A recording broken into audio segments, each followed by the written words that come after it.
Ladies and gentlemen, welcome back to the Indie Zone. My name is Kathy. It has been just over a week since the defense in the federal matter styled as Goncalves et al. Versus Washington State University removed that case from state court to federal court, with the federal court case opened and Judge Kimberly K. Evanson assigned to serve as jurist in the case. And already 15 docket entries, separate items, appear on this court docket. The item that was entered on February 5th, 2026, notice to the parties. The court acknowledges the requirements of FRCP 16b2, but finds good cause to defer entry of a case schedule pending its ruling on defendant's motion to change venue, docket number 8. Ladies and gentlemen, the term FRCP 16b2 that you see noted in docket entry 15 refers to Federal Rule Civil Procedure 16b2. We've been recommending that if you're interested in the case, to become familiarized with the federal rules of civil procedure as they pop up. Here we're seeing Fed.R.Civ.P 16 being identified. If you were to look at that rule, it is entitled Pretrial Conferences, Scheduling, and Management. And 16b2 has to do with the issuance of a case management order by the federal court that happens in all federal proceedings.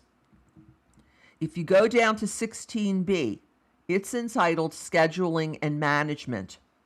16b1 scheduling order states that except in categories of actions exempted by local rule, the district judge or magistrate, when authorized by local rule, must issue a scheduling order.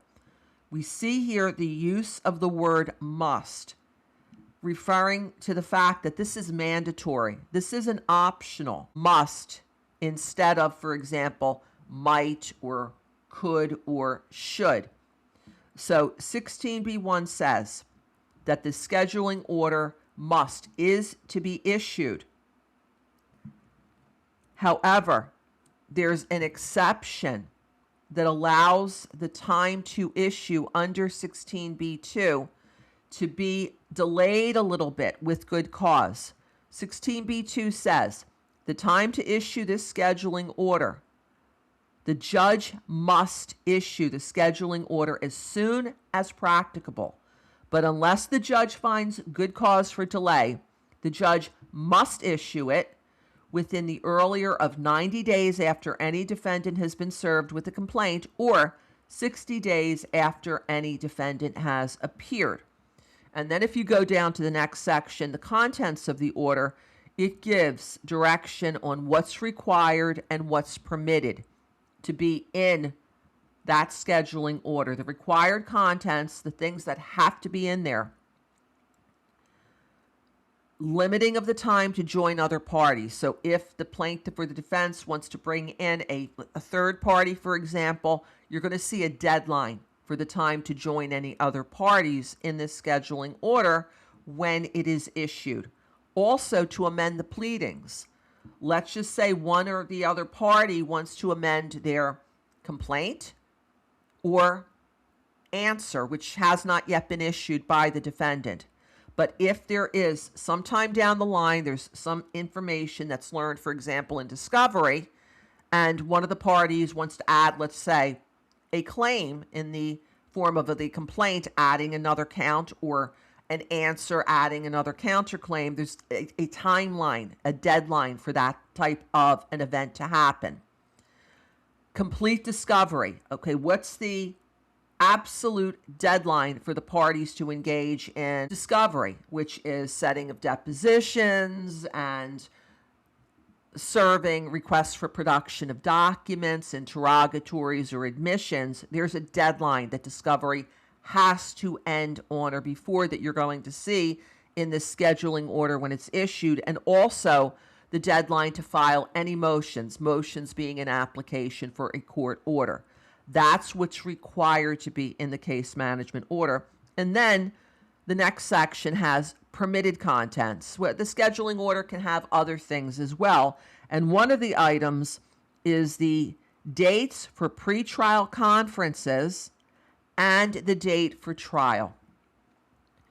Going back to this notice that has been filed in the case, the court is finding as good cause. The rule says if good cause is shown, the court can delay the time to issue this scheduling order. And the good cause that the court's finding is that there's a pending motion to transfer venue that the defense filed on January 30th for the reasons that are set forth therein. They want this case moved to the Eastern District of Washington from the Western District and from the Seattle Division, which is hours away from where the events took place that's addressed in the complaint. For example, the complaint addresses things that happened at the university campus in Pullman. Pullman happens to be in the eastern part of Washington, and there are district courts that are closer than Seattle to that evidence, to witnesses that work, for example, at the Pullman campus and reside nearby. That was addressed in the documents seeking a change of venue. So the court's saying good cause to defer the entry of a case scheduling order pending the ruling on the motion for change of venue. This hearing on the motion is set to occur February 27th. So what will happen is we're waiting for the plaintiffs to file their response to see if they oppose or do not oppose this transfer of venue from the Western to the Eastern District Court. The hearing will happen on the 27th. That will be when oral argument. Both sides will have an opportunity to present their positions for final time, and then the court will rule. After that ruling happens, if the judge says, nope, the case isn't moving, it's staying here, then thereafter, you're going to see this case management order come out. If the court rules that, yes, it's proper to transfer this case and orders transfer, then this case in the Western District, for all intents and purposes, will be closed with a new case to be opened in the Eastern District as the relief requested in the motion to transfer venue. We will continue to keep you posted as further developments arise. Until next time, this is Kathy. Thank you for joining us here today.